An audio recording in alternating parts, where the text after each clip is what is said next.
ایران کا پرامن جوہری پروگرام پر سمجھوتے سے انکار، ایٹمی تنصیبات مزید قوت کے ساتھ دوبارہ تعمیر کرنے کا اعلان، تباہ شدہ عمارتیں کوئی مسئلہ پیدا نہیں کریں گی۔ ایرانی صدر مسعود پزشکیان کا دو ٹوک پیغام، کہا کہ ایران اپنی ایٹمی صنعت کو مزید مضبوط اور جدید بنائے گا۔ تہران کا جوہری پروگرام صرف شہری اور سائنسی مقاصد کے لیے ہے، جس کا مقصد توانائی کے بحران اور ماحولیاتی مسائل کا حل نکالنا ہے۔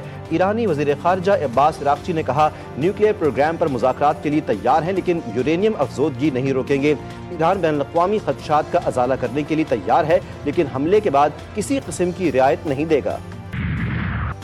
اسرائیل کی جنگ بندی معاہدے کی پھر خلاف ورزی، صہیونی حملوں میں مزید 4 شہادتیں، 24 گھنٹوں میں تعداد 10 ہو گئی۔ صہیونی فوج نے ڈرون حملے اور فائرنگ کر کے مزید 4 فلسطینیوں کو شہید کر دیا۔ خان یونس کے مضافات میں ڈرون حملے کیے گئے، خاتون سمیت 3 فلسطینی شہید، 4 زخمی ہو گئے۔ جائیہ اور الزیتون میں اسرائیلی فوج نے کئی گھروں کو مسمار کر دیا، ملبے سے مزید 3 لاشیں نکال لی گئیں۔ غزہ انتظامیہ کے مطابق اسرائیلی امداد کی ترسیل میں رکاوٹ ڈال رہا ہے۔ معاہدے کے تحت امدادی سامان کا صرف 24% حصہ ہی علاقے میں داخل ہونے دیا جائے گا۔ حماس نے امریکہ کی جانب سے امدادی ٹرک لوٹنے کا الزام مسترد کر دیا۔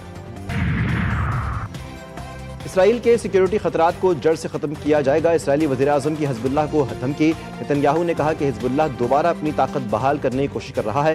اسرائیل لبنان کو اپنے خلاف ایک نیا محاذ نہیں بننے دے گا، ضرورت پڑی تو کارروائی کریں گے۔ اسرائیلی فوج رفح اور خان یونس میں حماس کے گروہوں کے خلاف منظم کارروائیاں کر رہی ہے۔ وزیر دفاع اسرائیل کاٹس نے کہا کہ حزب اللہ آگ سے کھیل رہی ہے، لبنانی حکومت اپنی ذمہ داری پوری نہیں کر رہی، بیروت کو حزب اللہ سے اسلحہ واپس لینا چاہیے۔ اسرائیل معاہدے کا دوسرا مرحلہ شروع کرنے سے بھاگ رہا ہے۔ حماس کے ترجمان حازم القاسم کہتے ہیں کہ اگر ضروری سامان اور وسائل فراہم کیے جائیں تو حماس یلو زون کے اندر موجود تمام اسرائیلی یرغمالیوں کی باقیات تلاش کرنے کے لیے تیار ہے، تمام لاشوں کو بیک وقت نکالنے کے لیے ضروری سامان اور عملہ فراہم کریں گے۔ ترکیہ نے غزہ کی صورتحال پر آج استنبول میں اجلاس بلا لیا۔ متحدہ عرب امارات، انڈونیشیا، قطر، پاکستان، سعودی عرب اور اردن کے وزرائے خارجہ شریک ہوں گے۔ اجلاس 10 اکتوبر کی جنگ بندی اور غزہ میں انسانی حالات پر توجہ مرکوز کرے گا۔ ترک وزیر خارجہ حاکان فیدان بین الاقوامی برادری سے مطالبہ کریں گے کہ تل ابیب کے اشتعال انگیز اقدامات کے خلاف سخت موقف اختیار کیا جائے۔ وزیر خارجہ اسحاق ڈار بھی اجلاس میں شرکت کے لیے استنبول جائیں گے۔ اجلاس میں 2 ریاستی حل کے ویژن کو یقینی بنانے کی ضرورت پر بھی بات ہوگی۔ انگو میں پولیس قافلے پر حملہ، ایس ایچ او سمیت 3 اہلکار زخمی، تھانہ دوآبہ کے علاقے میں پولیس قافلے کو آئی ای ڈی بم سے نشانہ بنایا گیا۔ پشاور میں سی ٹی ڈی تھانے کے مالخانے میں بارودی مواد پھٹنے سے دھماکہ، سی سی پی او پشاور کے مطابق دھماکے کے نتیجے میں 1 اہلکار شہید، 2 زخمی، دھماکے سے عمارت کا ایک حصہ منہدم، شہید اہلکار کی نمائش جنازہ ادا۔ بھارت نے آئی سی سی ویمنز ورلڈ کپ کا ٹائٹل اپنے نام کر لیا۔ بھارت نے جنوبی افریقہ کو 52 رن سے شکست دی۔ بھارت نے پہلے کھیلتے ہوئے 298 رنز بنائے، جنوبی افریقہ کی ٹیم 246 رنز ہی بنا پائی۔ بھارتی ٹیم کو پہلی وکٹ پر سینچری پارٹنرشپ ملی، 104 کے مجموعے پر سمرتی مندھنا 45 رنز بنا کر آؤٹ ہوئیں۔ اوپنر شفالی ورما 87 رنز بنا کر پویلین لوٹیں، دیپتی شرما نے 58 رنز کی اننگ کھیلی۔ کراچی میں ای چالان نظام کے تحت ٹریفک پولیس کی کارروائیاں، مزید 3283 الیکٹرانک چالان، مجموعی طور پر 26,000 چالان کیے گئے۔ شہری ٹریفک قوانین کی مکمل پاسداری کریں، ٹریفک پولیس کی شہریوں سے اپیل۔ سڑکیں ٹھیک نہیں، ٹرانسپورٹ ہے نہیں، شہریوں پر مہنگے ای چالان کر رہے ہیں۔ امیر جماعت اسلامی حافظ نعیم کی سندھ حکومت پر تنقید، کہا کہ لاہور میں 200 روپے والا چالان سندھ میں 5000 روپے کا ہے۔ سندھ حکومت اور قبضہ میئر کراچی کے عوام کے لیے مصیبت بن گئے ہیں۔ ریڈ لائن منصوبہ عوام کے لیے سہولت کے بجائے اذیت بن چکا۔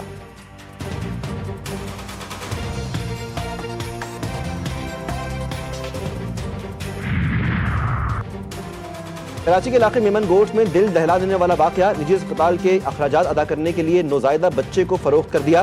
پولیس کی کارروائی، 9 مولود بازیاب، 2 ملزمان فرار، اسپتال سیل، مقدمہ 9 مولود کے والد کی مدیت میں درج۔ پولیس کے مطابق نجی اسپتال کے اخراجات ادا کرنے والی خاتون شمع بلوچ اسپتال کی ہی ملازمہ ہے۔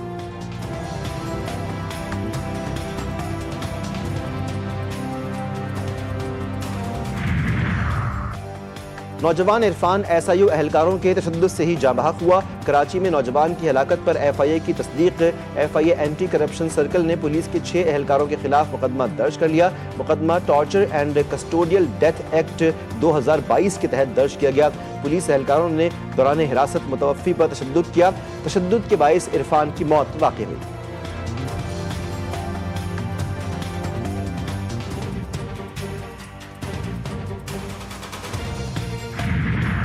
جلال آباد میں آوارہ کتوں نے 6 سالہ بچی کو بھنبوڑ دیا۔ زخموں کی تاب نہ لاتے ہوئے بچی جاں بحق ہو گئی۔ بچی کو شدید زخمی حالت میں نشتر اسپتال ریفر کیا گیا تھا۔